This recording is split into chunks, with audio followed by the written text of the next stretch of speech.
This video will review some of the basics of MATLAB, including scripts and functions. MATLAB is what's called an interpreted language, which means you must have the interpreter, in this case the MATLAB program, installed on your computer, as opposed to compiled languages like Fortran and C++. To enter a command in MATLAB, you use what's called the assignment operator. So in this little example here, we've named a variable a, and we've assigned it to a value of 5. So we call that the assignment operator because it's a little different than a mathematical equal sign in that what's on the right side of the assignment operator gets assigned to the variable name that's on the left. And when you hit enter, then that variable's value gets stored in the workspace. And also that value of a is echoed back to the command window. If you put a semicolon on the end of a command, then that value does not get echoed back to the screen. To clear the workspace, if you want to clear a single variable, just clear in that variable name. Or if you want to clear everything out of the memory, clear all, or just clear by itself, deletes all the variables from memory. And a lot of times that's a good idea to do at the beginning of a program to start with an empty workspace. If you want to just clear the command window, the CLC command does that. Now the previous commands are still stored, so if you use the up arrow key you can get to those, but it gives you a clean command window. It's important to remember that commands are case sensitive, so you type in clear, you always want to make sure that it's lowercase, and you can see sometimes MATLAB will prompt you to ask, did you really mean to use the lowercase clear? Number format in MATLAB, short is the default and shows usually 5 significant digits. It will change over to scientific notation when it needs to. And if you type in format long, then you can see all the digits that are stored in memory. And if you just type a name at the command line, then that will echo that value back to the screen. Within the command window itself, format loose puts a lot of spaces between the lines, and if you just type in format compact, then it removes those extra spaces and shows more lines within the command window.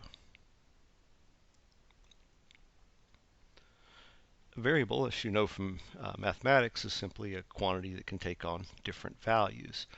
In MATLAB, a variable's name is referred to as an identifier. When you're assigning these identifiers in MATLAB, keep in mind that they are going to be case sensitive. You always have to begin with a letter. You can have letters and numbers, but the only special character you can have is the underscore. So all of these are acceptable variable names or identifiers. Not acceptable, can't have a space, can't have any special characters except for that underscore. And remember, you have to begin with a letter, even though you can have numbers within the name. And also remember that they're case sensitive. So a lot of times, a lot of errors that we make are when we capitalize a first letter or don't capitalize it, depending on what the variable name was initially. You want to make sure you don't use MATLAB commands or keywords. And since the commands are lowercase, using one capital letter will usually ensure that you're not going to overwrite a MATLAB command. The mathematical operators are almost all identical to those in Excel. And the order of operations. Use parentheses to change the order of operations. Otherwise, it's exponents first from left to right, then multiplication and division, and then addition, subtraction. And using parentheses can really help you with long formulas of being able to make sure that things get done in the order that you intend. MATLAB ignores spaces that are within formulas, so a lot of times we'll put spaces in just to make it a little easier to read. Logic variables, we don't use those too much, but they're either true or false. 1 being true, 0 being false. So in this case, you can see two variables are named, assigned true and false, and what gets stored in the workspace is a 1 or 0, corresponding to true and false. Now, we can do a lot of things directly from the command line, just like if you were working with your calculator. But usually, if there's more than a few commands, you want to store those into a program, or as MATLAB calls it, a script file. The file extension for MATLAB is a .m file. And we'll also talk about functions, which are a little different, special type of script file. So if you run a script file, not a function that is, you just simply type the name into the command window. You can also hit the run key from above the editor. Within the script file, a lot of times we'll want to add comments. That's considered to be good practice, so that if you go back and try to use this script a while later, it can remind you of exactly what each step is doing. And so beginning with the percent character, anything that follows that percent character is ignored in the execution of the program and is just there for information. So here's a script file to calculate the weight of a sphere, and you can see the first line just tells you what it does. There are a couple of other ones where the diameter and specific weight just identifies the units of those. So again, anything that's after those percent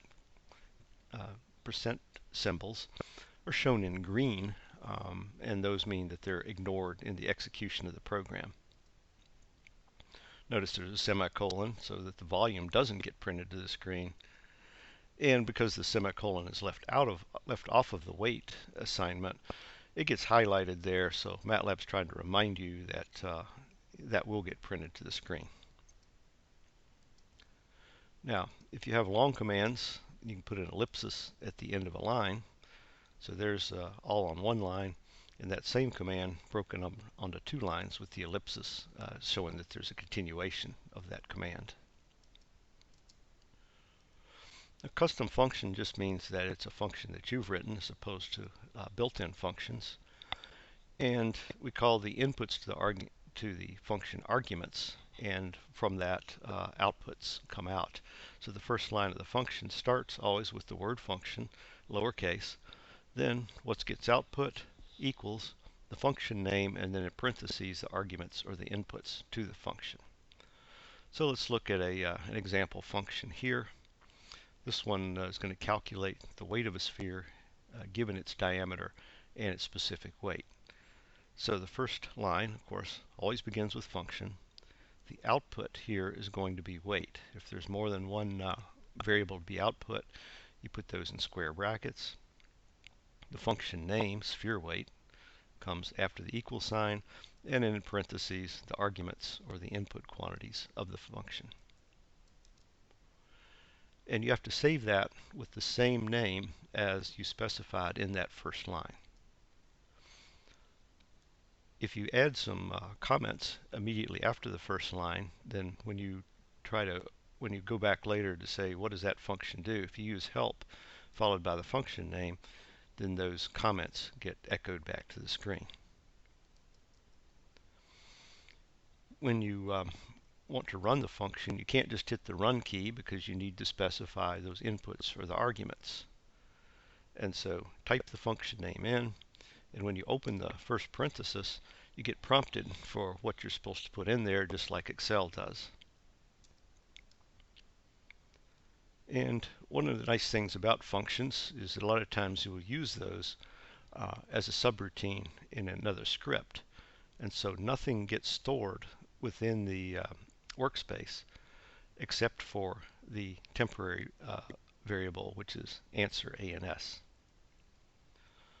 So because of that, you don't have any chance of overwriting other variables when you use a function within another script. And that's, again, can be a big advantage if you have a very long program that you don't have to worry about what variable names you're using within the function, that they might conflict with other variables that are used. You don't have to worry about that when you use a function. If you want to output more than one quantity from the function, as we said earlier, you just enclose those with square brackets like are done here for the volume and the weight. Now MATLAB has a lot of built-in functions. The trig functions, just like in Excel, do require that your arguments be in radians. However, as opposed to Excel, there are also variations of those trig functions that do take arguments in degrees. They all have a d on the end. So in this case, cosine of pi over 4 and cos d of 45 degrees, of course, give us the same answer. And exponentials, exp command, just like in Excel, square root sqrt, log for natural log, log 10 for a base 10 logarithm. And remember that all of these are lowercase. So don't assign a variable with a function name. And that's kind of our introduction to MATLAB. We'll continue on with the next video a little more about MATLAB.